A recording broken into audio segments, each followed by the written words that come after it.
Cormac McCarthy died last week at the age of 89. To commemorate his passing, we're rebroadcasting one of my favorite episodes about one of my favorite books, The Road. Please enjoy.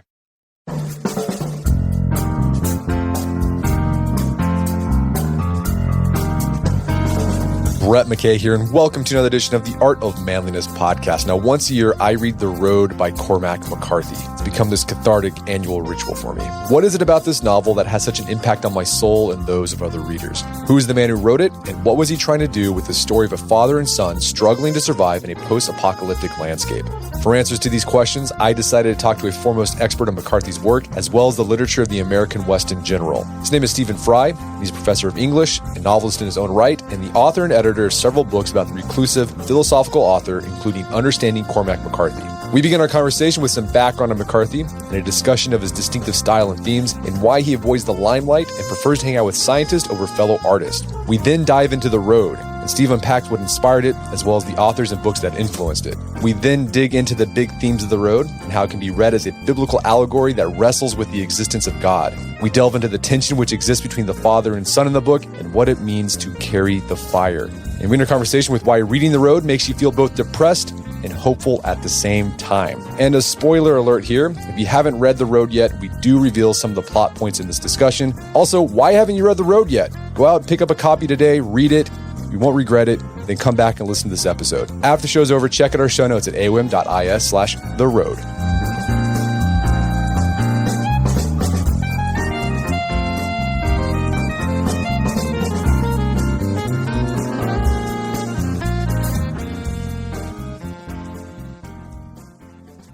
All right, Steve Frye, welcome to the show.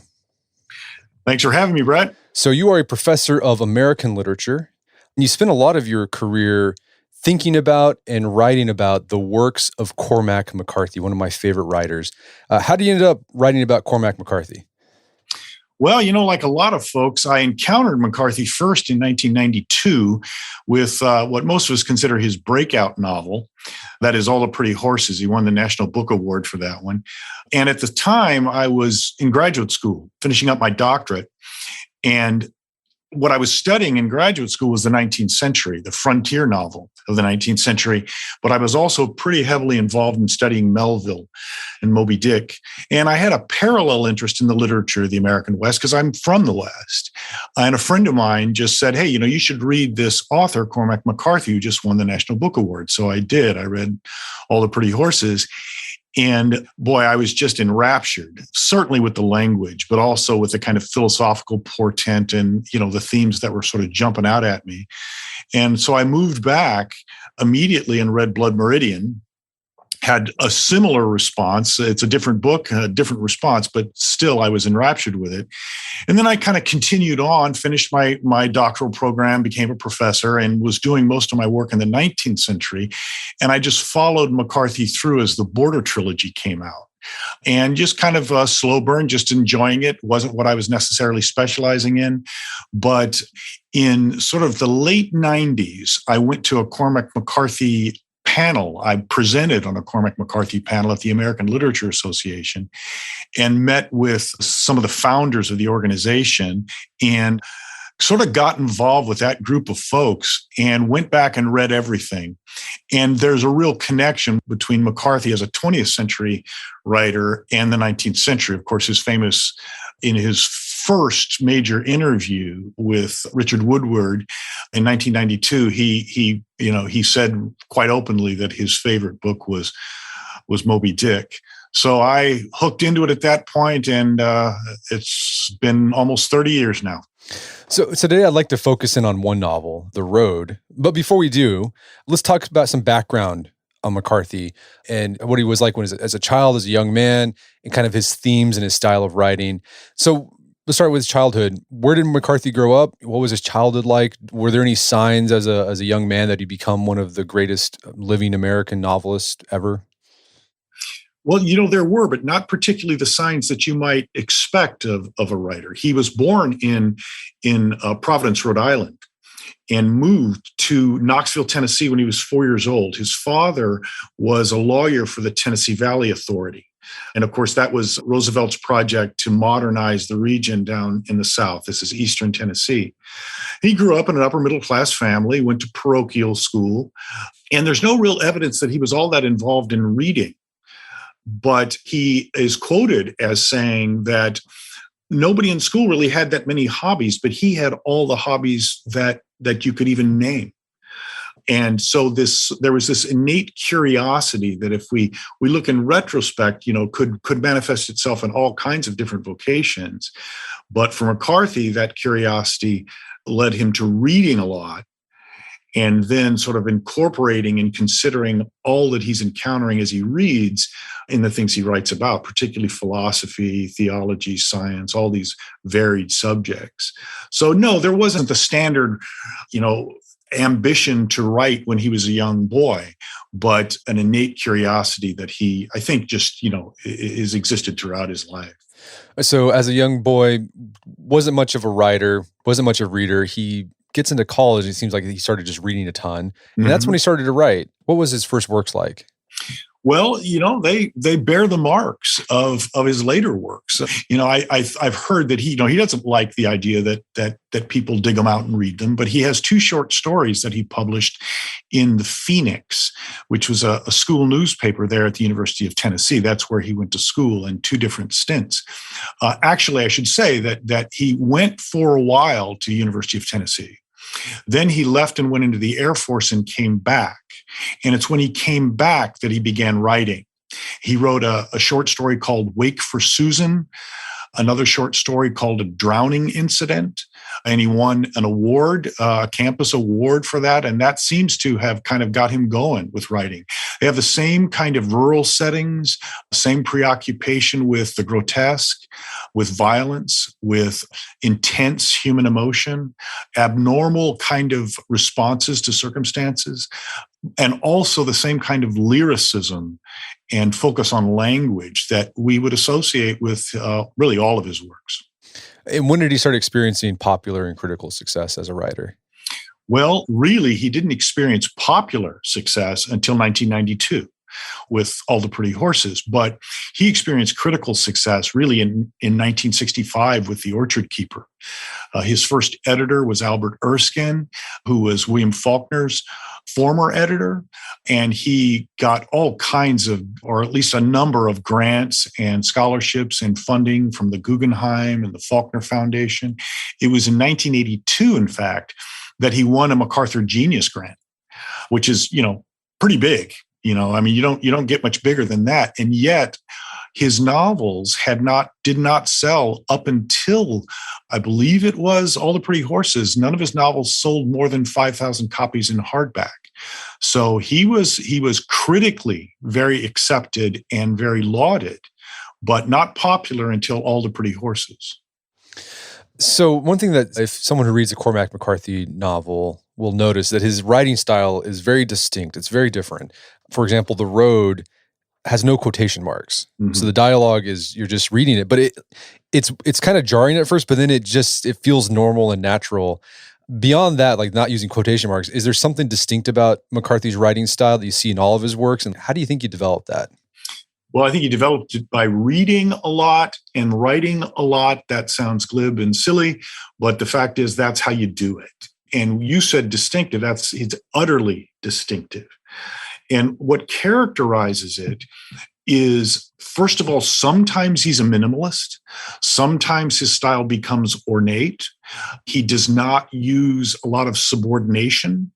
He uses a heck of a lot of parallelisms, polysyndeton, which is the linking together of independent clauses with the conjunction and. I think he derives that a lot from Hemingway and Faulkner. They both use that technique. So I think he developed it, again, by reading it, maybe even a kind of unconscious level, reading some of his favorite authors, but at the same time, his blending of this minimalism with very, very sometimes ornate and sometimes even obtuse language, I think is very self-conscious. He uses sometimes a very archaic vocabulary, a specialized vocabulary.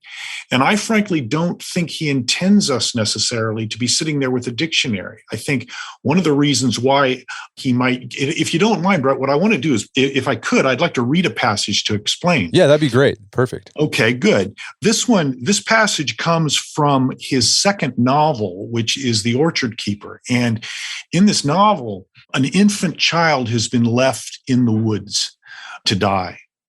And the narrator describes the child in this way as it's laying there. It says, "It howled execration upon the dim Camarine world of its nativity, wail on wail, while he lay there gibbering with palsied jaw hasps, his hands putting back the night like some witless paraclete, beleaguered with all limbo's clamor."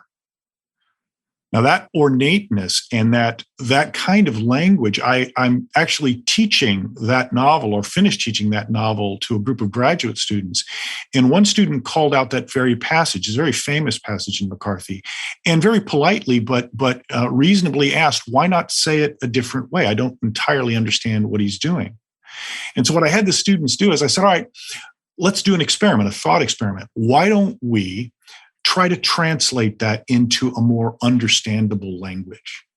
And so I had the students do that, and they're great students, but they were really reluctant to share their translations because they all intuited the fact that you can't take a phrase or a term like witless paraclete. How do you translate that?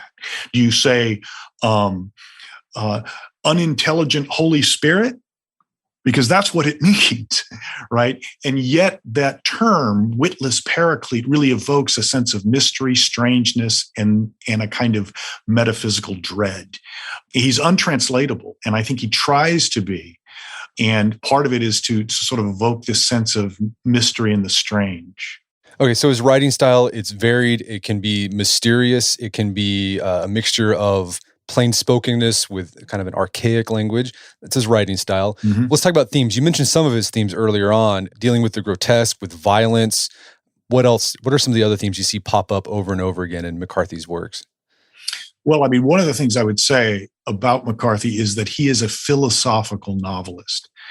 And not all novelists, not all serious novelists, what I call a philosophical novelist. And what I mean by that is that he deliberately engages existing philosophical systems, cosmological systems, places them in the context of a narrative, and sort of sees how they play out.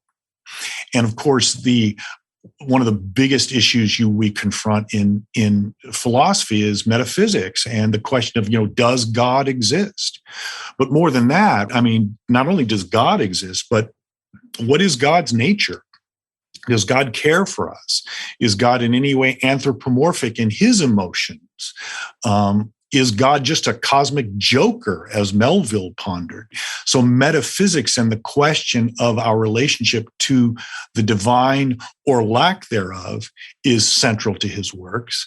Epistemology, right? The question of knowledge. So he will say over and over again, he refers to people's minds as things in and of themselves. So the question is, as a thing out there in nature, can the mind know all that there is to know about the very universe that the mind exists within? And that's a question that he seeks to answer without ever, fully answering it. And all of this is not abstract in McCarthy, because these questions, I mean, I like to think of it this way. When I was a small child, I had a nightmare at some point in time, and my Missouri grandmother, who had a third grade education, said something like, something like, "Steve, remember the lilies of the field. God's there to protect you. He'll take care of you." And I've thought about that, and it seems like a cliche, but my grandmother, with her third grade education, was a philosopher. She had a worldview, and she thought about that worldview. And that worldview was conditioned by the fact that she lost a child.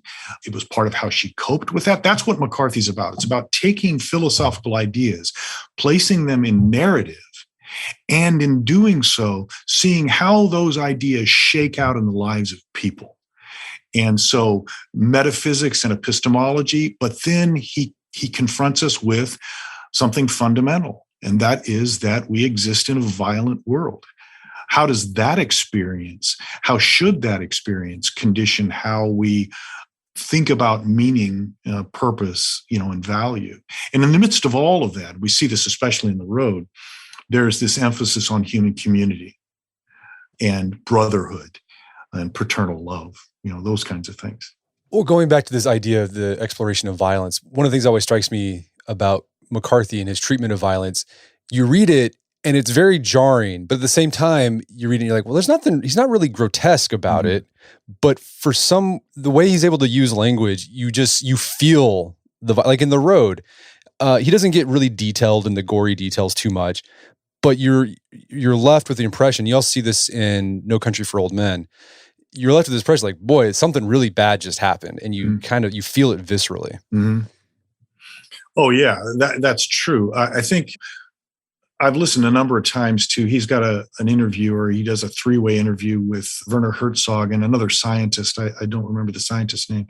Herzog was very, very complimentary of McCarthy, almost to the point where he seemed, politely embarrassed. But, Herzog said that by his strange, unique, and totally distinctive use of language, he sort of ascribes a world into being. So on the one hand, you look at it and you think, well, this is not, in scare quotes, realistic particularly. But in a sense, it's not objectively realistic. It's not how we necessarily sort of see the world. But I think McCarthy starts to capture in these moments of violence, intense violence, how we might feel the world, right? How we might fully experience that moment beyond simple sight and smell or taste, but the sort of extrasensory psychological perceptions. I think that's what he's about, is sort of creating a sense of the horrific that is not simply sensory, but psychological. So you mentioned his interest in epistemology and metaphysics. Some people don't know this about McCarthy. He works at the Santa Fe Institute, which is sort of like this science institute. What's a novelist doing at the Santa Fe Institute where they're exploring issues of science? Well, I think there was some serendipity. One, McCarthy's known for not really liking to hang out with artists or writers. He much prefers to hang out with scientists. When he won the MacArthur Genius Grant, he met Murray Gell-Mann, who was a founder of the Santa Fe Institute, and they became friends. And Murray Gell-Mann is a Nobel Prize-winning physicist. So it's through that relationship that he got involved with the Santa Fe Institute, was already living in the Southwest. And he became involved there probably for the same reason that when he was a small child, he had more hobbies than anybody else, and that science and all of these questions became just central to what he wanted to inquire into. And so he's a fellow there. He writes there, or has for a number of years, helps people edit their work. He's done that a bit. And also the Santa Fe Institute itself is a sort of cutting-edge institute that's dedicated to complexity science. That is complex systems theory in a multidisciplinary kind of, taking a kind of multidisciplinary approach. So this idea, what they used to call chaos theory, now they tend to call it complex adaptive systems, that really is a science, but it also has these pretty powerful implications when it comes to questions of determinism versus free will, which are themes that have preoccupied him. So he's interested, I think, in seeing how that stuff plays out, right, in the physical world and in the scientific realm. I think it comforts him a bit because science offers at least a limited kind of certitude. And he said that he likes that some things you can boil down to facts. Okay. You mentioned that he doesn't like to hang out with other writers and artists. He's reclusive. He avoids the spotlight. He's done very few interviews. Why is that? Is there just something about his personality just doesn't like the spotlight? Well, anything I would say about that would be pretty speculative. Yeah, sure. Right? Because there is no biography on him, and what we know, we have to sort of extrapolate a little bit from the few interviews that he's given. My sense of it, though, is is that it's an aspect of personality.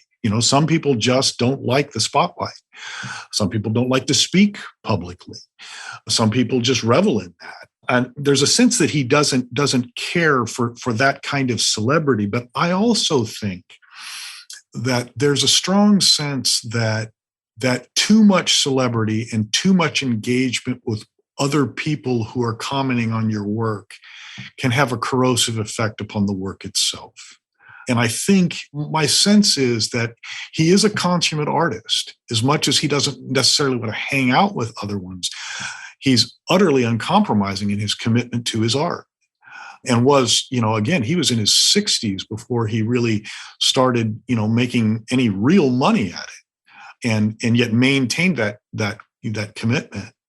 So, yeah, I do think that it's both. I think it's an aspect of personality, but I also think that there's a sense that a very practical sense that it could compromise what you're trying to do with yourself as an artist. No, that makes sense. I've noticed my favorite writers, so McCarthy, Larry McMurtry, Wendell Berry, they all are kind of recluse. They don't get out in the spotlight very much. And I wonder if I'm sure it's personality, but I wonder if also for McMurtry, if he just passed away this past year, right? If it was for him the same sort of thing, he didn't want it to corrupt his work in a way. Yeah. McMurtry just wanted to own a bookstore. Yeah.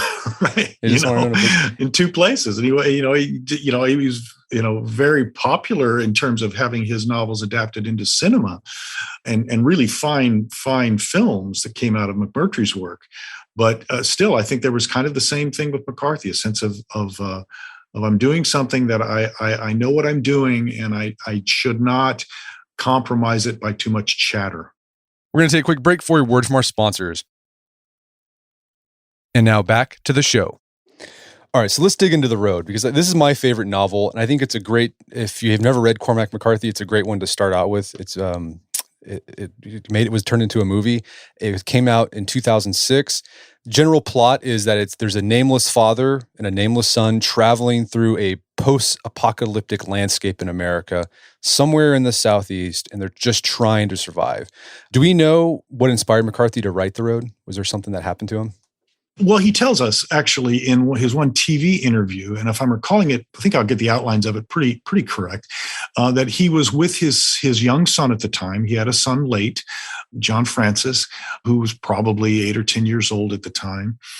And he was in a hotel with his son, who was sleeping on the bed. And McCarthy says he was looking out the window late at night, and he imagined what the world might look like 50 or 100 years from at that moment.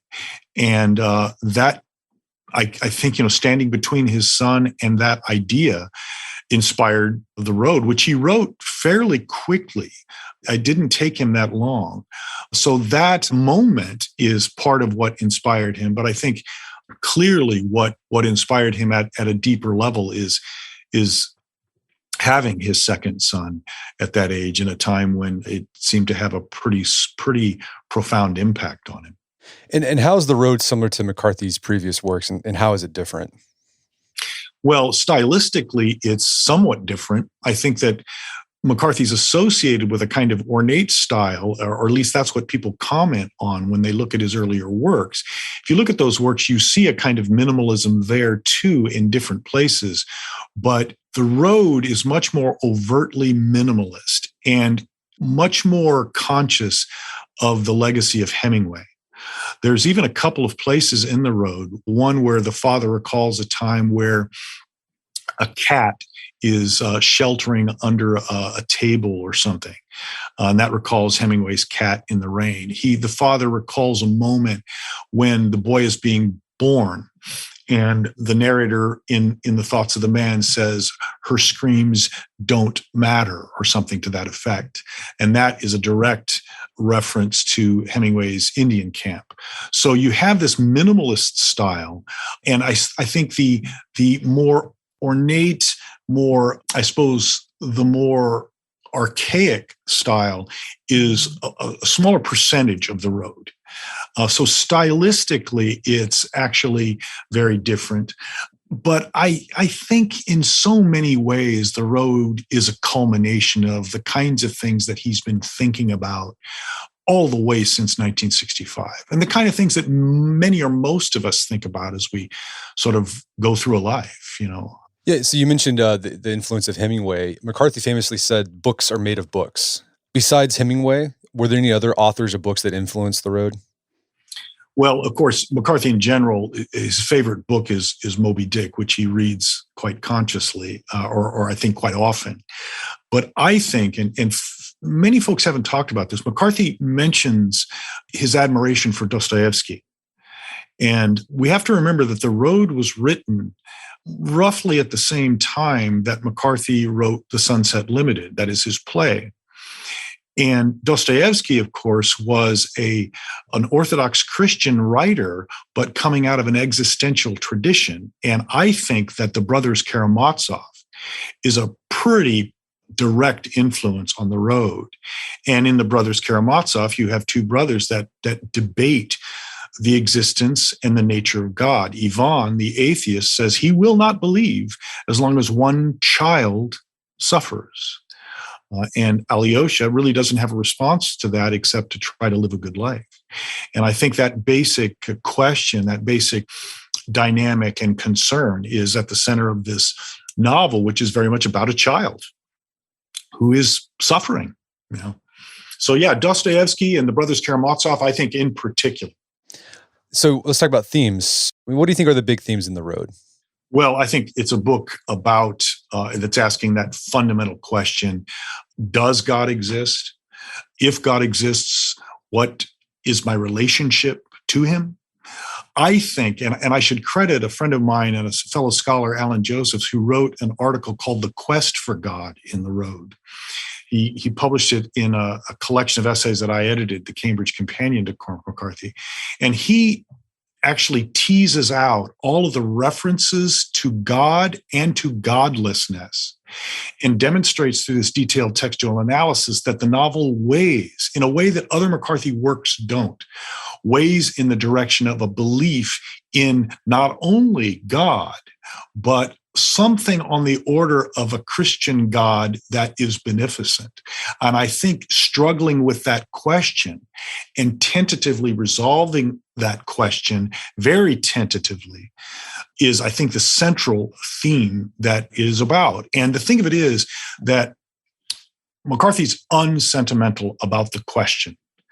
And when I say that, I mean that oftentimes when people grapple with or veer toward belief, they veer in the direction of a kind of sentimental conception of the divine. And that's not McCarthy. I think these questions, can we find hope in a world that all we have to do is look at CNN to see McCarthy's world, right? We see violence everywhere. And in the context of that, is it reasonable to be hopeful about human existence and the human experience? And I think McCarthy wants to ask that question in this novel, but he says, if you're going to find hope, and I think he does, you have to find it after you have immersed yourself in an abyss. And if you find hope there, then it's a stalwart hope indeed. And that ultimately is, I think, how the novel plays out. Again, tentatively, and some disagree with me, and there's different ways to read it, but that's how I read it, moving in the direction of a kind of Christian existentialism in a way. It's kind of Kierkegaardian in a way. Yes, exactly. Yeah. Exactly. Oftentimes the road has been compared to a biblical allegory because it's but biblical in that tradition of biblical. It's exploring these big questions of existence, human existence, whether God exists, but it's also there's violence mixed in with it. Mm-hmm. Maybe off the top of your head, what are some examples, like very obvious examples of biblical references that we see pop up in The Road? Well, with reference to the boy, he's quite clearly configured as a Christ figure. He's associated again with the Word of God. The man describes him as a golden chalice. That is, a liturgical, image. The father refers to him directly when he's talking to the old man Eli. He says, what if I said he is a God? So there's the references to the boy as a Christ figure, and he also says that the sacred idiom is shorn of all reference, right? And so you might imagine that he's just using images of the divine as a figure of speech. But the boy, if you think about childhood, My experience with children when I was a child is they can be pretty brutal. They can be kind of nasty. The adults in my life have been much kinder to me than the kids were when I was a kid. But this child is kind. That's the essence of his being, in an environment where it compromises his own security and survival to be that way. So he's configured as a Christ figure. That's a reference. The larger reference is the motif of the wilderness. Some folks have read the landscape itself as a kind of simple metaphor for a kind of cosmological void. And their reading is kind of a sort of happy atheist reading. The idea is that, okay, the world ends. We exist in a meaningless universe, but we can experience a kind of contingent meaning in the relationships we have with people. And, I don't want to just absolutely dismiss that reading. I think it's there, but I do think that you shouldn't read the landscape as a simple metaphor. He's reading it typologically. It is the same kind of wilderness that you find in the Old Testament, where the Israelites are tested by God in a desert before they're delivered ultimately to their mission and to their understanding of their role in the world. And the same thing that Christ experiences in the wilderness when he goes for 40 days and 40 nights, where he's quite literally tempted by Satan. Here you have the man being tempted by this character, Eli, who tries to tempt him into hopelessness, a kind of Satan figure. So the boy is Christ figure, all of this kind of liturgical and Eucharistic imagery, and also this broad leitmotif of the wilderness that I think should be read typologically. No, there's a great example of the boy being a Christ figure. So there's this scene, I'll read the dialogue here. Sure. It's the father's talking to the boy. It says, "The man squatted and looked at him. 'I'm scared,' he said. 'Do you understand? I'm scared.' The boy didn't answer. He just sat there with his head bowed, sobbing. 'You're not the one who has to worry about everything.' The boy said something, but he couldn't understand him. 'What?' he said. He looked up, his wet and grimy face. 'Yes, I am,' he said. 'I am the one.'" The "I am the one" is the Christ reference. Well, you understand that, Brett, because you read it precisely as it needs to be read. Okay. And that is the emphasis on the final statement, "I am the one," right? You placed a real emphasis on that. And I suppose you don't have to do that. But for example, and I like some things about the cinematic adaptation, but there's things I don't like about it. And in that adaptation, Hillcoat had the boy say, "I am the one, okay?" instead of the more portentous, "I am the one," right? Ending on one you're right about that. That's a point where he's, announcing himself, not in an arrogant way, not even in a fully aware way. He's not saying I'm God, but he is saying I'm playing the role of a kind of Christ in a decimated world. And that is, I'm trying to bring peace to it and benevolence. Well, after you finish the road, have you been able to figure out, McCarthy's view on God? Well, I take him at his own word. In other words, McCarthy said when he was interviewed about the road, he said, when he was asked, have you got the whole God thing figured out? He said, well, it depends upon what day you ask me. He said, I think it's good to pray. You don't have to have a clear idea of who or what God is to pray. You might even be quite doubtful about the whole business. I think that McCarthy's content to be doubtful. He says in a later interview, he said that he has a great admiration for the spiritual view of life. He said, he's asked, is the God in the road the God you encountered when you were in Catholic school? And McCarthy said, it may be. But he associates spirituality with being decent and with being ethical. And he says that in the same interview. He wants to be a more spiritual person in order to be a better person.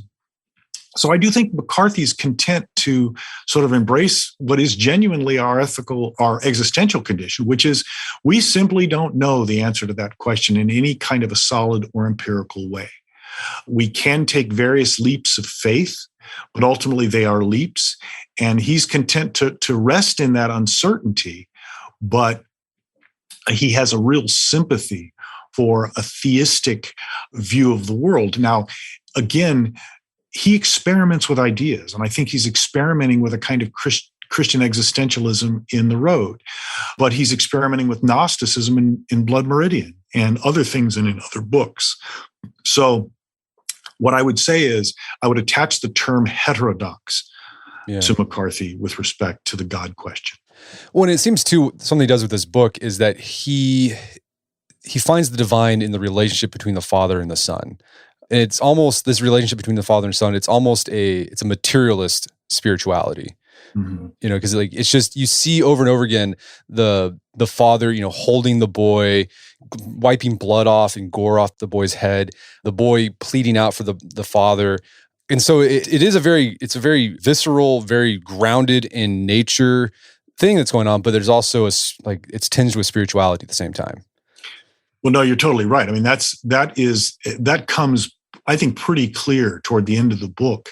Remember in the book when the man is dying and he's talking to the boy and he says to the boy, he says, you know what, you're going to be okay. And it's pretty clear that the man is confident that the boy will be, in quotes, lucky, will be okay, and that goodness will find him. But what the man says too is he says, look, you have to talk to me. And if you make it like talk, you will hear me respond to you. I will talk back to you. And the boy says, okay. He's, of course, discovered by the family, and he encounters a woman. And I'll go ahead and read what the woman says, if you don't mind. Sure. She says, first of all, the boy well, here's what the woman says. She says, she would talk to him sometimes about God. He tried to talk to God, but the best thing was to talk to his father, and he did talk to him, and he didn't forget. The woman said that was all right. She said the breath of God was his breath yet, though it passed from man to man through all of time. And that is the end of the plotted novel before the mysterious kind of epilogue. The idea there is not, you could imagine someone who is from a more maybe traditional Christian perspective saying, well, okay, you can go ahead and talk to your father, but keep trying to talk to God too. That's not what the woman says. What the woman says is, or essentially what she implies is that as you talk to your father, you are talking to God, because God was physically and in a very real way manifest in the relationship you had with your father and the love that bound you together. So God is not in some abstract other place. He's right there wherever we find ourselves bound to each other by love. And when I use the term love, I mean it. I don't think this is for McCarthy. This is not a kind of, give me a hug love. It's not sentimental. No, it's not sentimental at all. It's, I will kill anyone who touches you, love. And that kind of conception of the divine and of mercy is all over Flannery O'Connor, all over any number of other authors who are grappling with this kind of Christian existentialism. So yeah, you're absolutely right. It's a material manifestation of the divine. It doesn't mean that the divine isn't out there somewhere else, but it is here and now. Do we see God? Every time we see each other would be the claim from this worldview. And again, it's obviously very conjectural, and I don't know that McCarthy believes it at every moment in his life, but he put it in play in this novel. So there's this deep and abiding love between father and son, but throughout the novel, you see a tension between them as well. They kind of get in these very tense, like they don't yell at each other very often, but there's definitely a tension. Like, what is the source of the tension? Well, that's a tough one to. It's not really much more complex than the fact that the father feels like he's the one that has to handle things. Nothing will get done, and their fate is in his hands. The father's trajectory toward this kind of moment at the end where there's this sort of guarded but powerful kind of belief is not a thing that the father has early on. He believes that what's going to happen is going to happen because he does it. The boy believes that they have a deeper and greater responsibility to do what's right outside of the survival impulse. And that's part of McCarthy's sort of grappling with post-Darwinian things. What kind of responsibility do we have when all the strictures of civilization are stripped away does that responsibility remain? And for the boy, it does. And that's, I think, the source of their tension. And there's also an alienation. There's like this scene where the father's looking at the boy and the father realizes, I'm pretty much an alien to my son. Like I'm from a completely different planet because I knew the world before this gray hellscape has descended. And so there's going to be a gap from us like all the time. I felt like that with my own kids. Like there'll be moments where I'll look at them and I'm like, they don't know, like it's like they don't know the world that I know. Like I don't think we'll ever be able to close that gap completely. No, and I think that's part of the blend of philosophical and psychological questions, because I think there's something that's very almost allegorical about their relationship, as real as it comes to us in their various expressions to one another. I mean, Brett, I would say you're putting it well. In other words, that is our condition, right? You can never. I have two grown children. I love them deeply. I actually first read this novel when my son was almost exactly the same age, so pretty much floored me in that context. But at the same time, the idea is we can never enter into another consciousness. That's an existential condition as well, right? I mean, we're always alienated from each other. No one knows what we're feeling, perceiving, or even if we're perceiving in the same way. And I think that's a part of the philosophical underpinnings of the novel. Right. It goes to that epistemology question that McCarthy has explored. Exactly. And the question of subjective versus objective knowledge. We can both, pick up the modem that's in front of me and say it's a modem. But the deeper things that go to the question of what it means to know something at a subjective level, to feel something and experience something, is an entirely different thing. So let's talk about the most famous line from The Road. That's carry the fire. It's something the father and the son tell each other that they're doing, that they're carrying this fire. What is the fire? Did McCarthy, tip his hand and like lay his cards out, this is what the fire is, or can you just sort of suss that out from reading the book? Sure. I think he wants it to be an evocative image of divinity at one level, but how that divinity is fully defined, it's an obtuse and strange enough image that allows for us to read it in different ways. What's interesting is that McCarthy's been toying with that image for decades. It appears all the way back in some of his earliest novels, but it really appears, and there's a kind of a through line that appears with the epilogue to Blood Meridian. And after a bunch of horrific stuff has happened, you have this epilogue that's outside the plotted novel, and you've got this group of figures that are walking through a nighttime desert landscape, and they're using some kind of implement to strike the ground and release the fire that, quote, God has put there. And then the epilogue just ends, but it's a fire that God has put there. And then at the end of No Country for Old Men, Ed Tom Bell has a dream about his father, and they're riding out in the wilderness, and the father rides past him with a gourd that has fire in it. And the father passes him, and it becomes dark again, but he has this strange kind of faith that the father will be waiting for him in all that cold and all that dark. So again, with all the sort of God stuff that is playing out in these later novels, I think the idea of embodying it in an image that is both simultaneously evocative and mysterious. Remember that the final word of the novel, and I think the final word that might be on McCarthy, is mystery related to this metaphysical question. But at the same time, I think it is an evocative image of at least a potential divinity. Yeah, I can see that. And for me, I also see carrying the fire as maintaining goodness. It's doing the right thing, even in really dark times. Because, in the novel, some people, they use the societal collapse as an excuse to give in to their worst impulses. I mean, there's these gangs of baby-eating barbarians going around. And the boy and the father, they're trying not to give into that. They're trying to be what they call the good guys. So throughout the novel, you hear them encouraging each other, saying, we're the good guys. And the son's always asking, we're the good guys, right? So they're trying to maintain goodness, keeping the flame of it alive, and the father's trying to pass that down to his son. So it's that. I mean, and to me, every time I read about carrying the fire, I see hope. It's hope. It's hope when everything seems hopeless. That's the fire. And the guy wearing the parka at the end, oddly enough, seems to know what he means. Finally, he says, yeah, we're carrying the fire. Yeah, they're one of the good guys. Yeah, they're one of the good guys. That's right. Well, I'd like to read.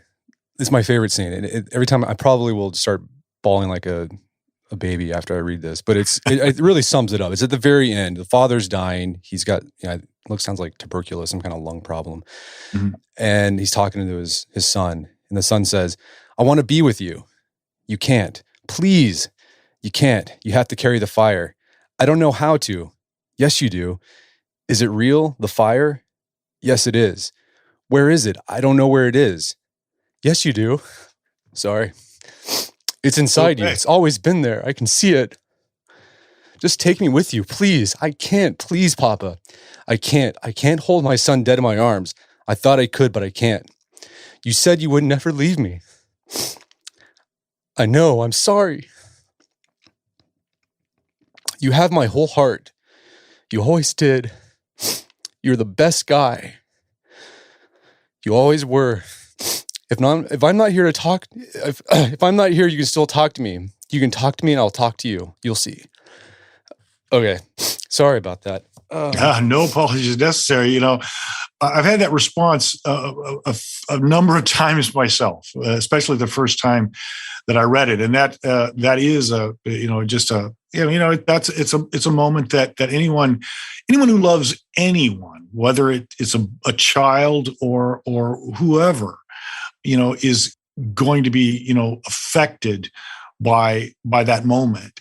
And I think that for all of my discussion of these philosophical themes, I think the point to be made there is that those themes don't mean anything to us or don't mean as much to us until we live a life, until we encounter other human beings. Then all these metaphysical and epistemological questions become real in a very intimate way. And I think that's McCarthy's purpose. He doesn't see philosophy as an obtuse thing for long-bearded men. He sees it as a thing that 65-year-old third-grade educated women from Missouri experience, right? When they're talking to their grandson. That's what it means to be human. We ask these questions. We can't help it. And we have these kinds of experiences, right? So that's a very human moment. No apologies necessary. No, yeah, you're the best guy. That's the part that just, because that's what I call my son. It's my little guy. Yeah. So what is it about I read this probably once a year. Every time I read it, I bawl at that part. I start crying. I feel depressed, but at the same time, I feel really hopeful after I finish it. What do you think is going on there? What do you think McCarthy's ultimate message is with this book? Well, I think that you're feeling depressed. I think for reasons that are in some sense common to everyone, and that is that McCarthy creates a world that very well could come into being. And it could come into being because we're struck by a meteor. It could come into being because we don't take care of the world ourselves. We don't know what caused the cataclysm, but it's a potentiality that is there. And that makes us sad. That makes us depressed. But what's hopeful, I think, in it, and why I consider it not tremendously hopeful book, but a hopeful book. There's a kind of circumscribed hope, is that we all carry the fire. We all care for one another. We all are capable of committing to one another. We're all capable of going on, even when it absolutely makes no sense to, in this particular situation. McCarthy himself said what he wants us to take away from this novel is that we should be grateful for what we have. And I think you might feel positive when you read that book, because you probably almost immediately look around at the things that you have and you say, thank whatever, maybe God, maybe circumstance, but I'm grateful. And it's a gratitude that's not abstract. It's a very visceral gratitude. And I think, again, that goes back to McCarthy's materialist, I guess, framework that he might have. Sure. Yeah, absolutely. It's not, and that's his point, is to take ideas that articulated by philosophers remain abstract and to put them into play in human lives. Well, Steve, this has been a great conversation. Thanks for listening to me blubber like a baby. That's okay. But where can people go to learn more about the book and your work? Or just what your work in general? I work in general. Well, I have a website, stephenfrye.org, with a V, not to be confused with the British comedian. I have, I invite folks to visit that, where most of what I've done in book length form is there. I have a couple other books on McCarthy, edited collections. One is the Cambridge Companion to Cormac McCarthy. The other is Cormac McCarthy in Context, again, both by Cambridge University Press. I also edited the Cambridge Companion to the Literature of the American West. And recently, I've also published a novel called Dogwood Crossing. It's a frontier novel and a family saga set in 1798, just before the Louisiana Purchase. It's about a family that travels from North Carolina to Missouri and all that entails. Kirkus Reviews called it engaging, melancholy, and chilling. So if that appeals to folks, I encourage them to give it a look. If you like McCarthy, then you're like Dogwood Crossing. Well, Steve, this has been a great conversation. Thanks so much for your time. It's been a pleasure. Thank you very much, Brad. I appreciate it. My guest today was Stephen Frye. He's the author of several books about the works of Cormac McCarthy, including Understanding Cormac McCarthy. He's also got a novel out, Dogwood Crossing, all available on Amazon.com. Check that out. Also, you can learn more information about his work at his website, stephenfrye.org. And check out our show notes at awim.is/theroad, where you find links to resources where we delve deeper into this topic.